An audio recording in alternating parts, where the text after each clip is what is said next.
महाअवतार नरसिंहा हा महाअवतार सिनेमॅटिक युनिवर्समधला पहिला फिल्म आहे. या फिल्मच्या ॲक्शन सिक्वेन्स हे कलारीपट्टू व सिलंबम मार्शल आर्ट्सचं इन्स्पिरेशन घेऊन तयार केले आहेत.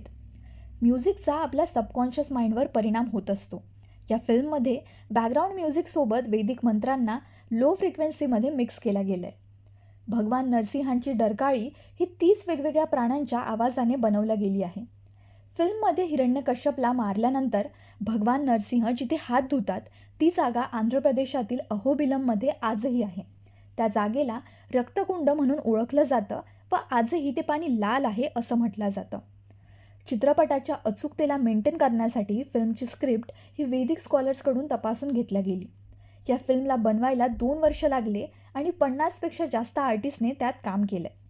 प्रल्हादला स्वतःचा गोड आवाज देऊन हरिप्रिया मत्ताने ऑडियन्सला मोहित केलं. तर तुम्ही हा फिल्म बघितला का? कमेंट बॉक्समध्ये नक्की सांगा.